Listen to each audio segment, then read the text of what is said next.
J'ai quelques orateurs supplémentaires. Oui, ne vous inquiétez pas.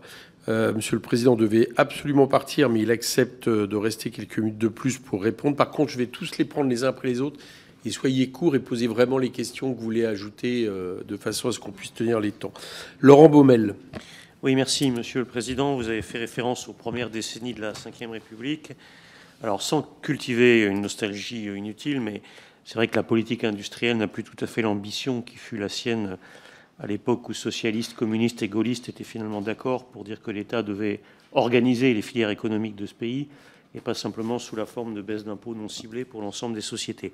Aujourd'hui, on a plutôt une politique industrielle qui passe en effet par des concepts de type territoire d'industrie, qui sont des concepts d'animation, de coordination à l'échelle locale, qui n'ont pas exactement la même ambition.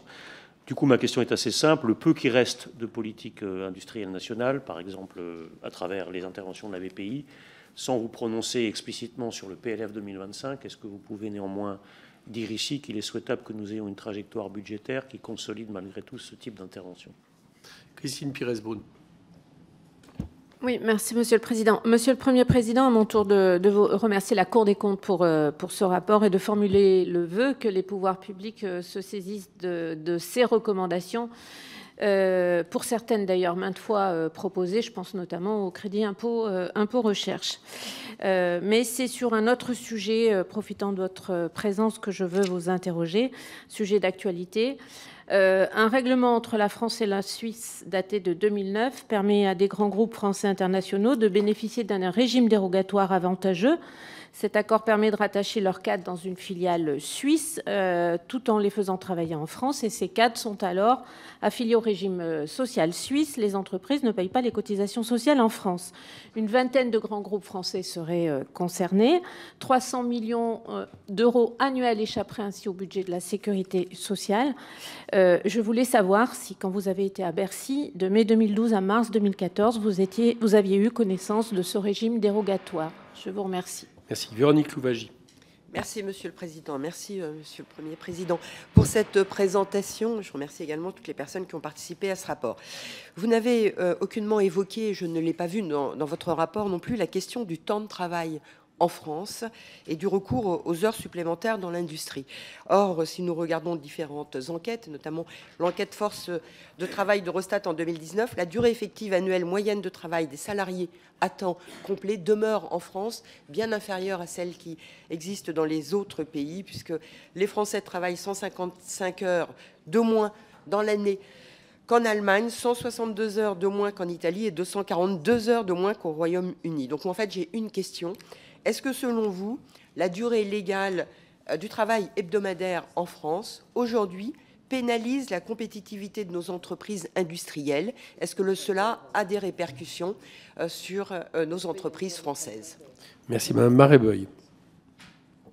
Oui, je laisse la parole à mon collègue, Monsieur Foucault.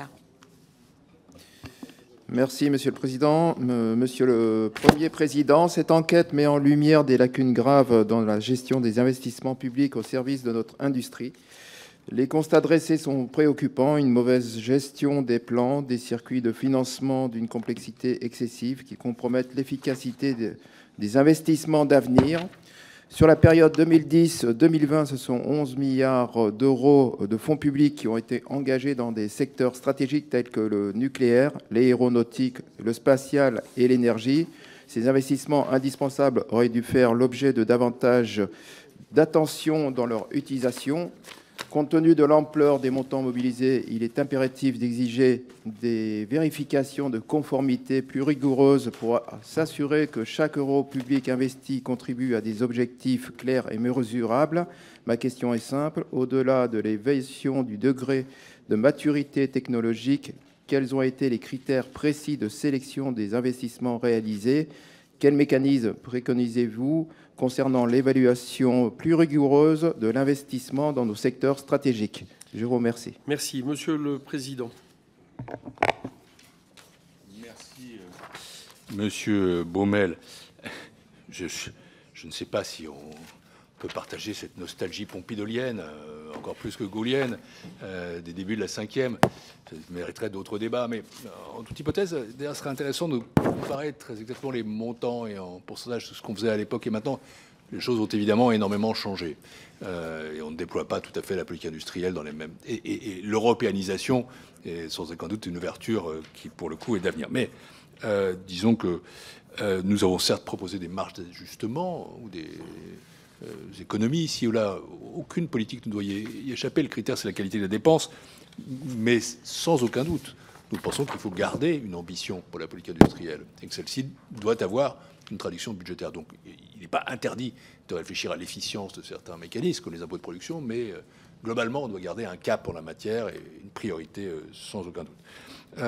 Pour ce qui est des cotisations sociales transfrontalières, c'est un sujet connu, mais que nous n'avons pas spécialement étudié. Là, vous faites d'un coup, vous mobilisez ma mémoire. Avec l'âge, elle devient évidemment beaucoup plus rigide. Néanmoins, je l'ai évidemment connu, non seulement parce que j'étais ministre des Finances, mais aussi parce que j'étais élu frontalier avec la Suisse. Néanmoins, ça ne reste pas extrêmement frais à ma mémoire, notamment le mécanisme que vous évoquez. Je vais creuser. Pour ce qui est du temps de travail, non, Madame Louwagie, nous n'avons pas examiné ça explicitement, mais on a évoqué la question du travail intérimaire, qui est sans aucun doute la variable d'ajustement dans l'industrie. La question des 35 heures n'étant d'ailleurs pas spécifique à l'industrie, globalement, nous estimons que ce n'est pas préjudiciable à l'emploi industriel. Mais bon, c'est une question qu'on peut naturellement poser. Enfin, sur souveraineté et emploi, les critères pour les investissements en fonds propres de l'État et de ses opérateurs, oui, c'est bien, en effet, cette recherche de la combinaison de la souveraineté et de l'emploi qui préside à ces travaux. Merci. Merci. Bon, conformément à l'article 58 de la loi organique relative aux lois de finances, je n'ai plus qu'à demander à la Commission si elle autorise la publication de ce rapport. Il en est ainsi décidé. Merci, Monsieur le Président. Merci aux membres de la Cour des comptes de la qualité de ce rapport. J'ai demandé une question.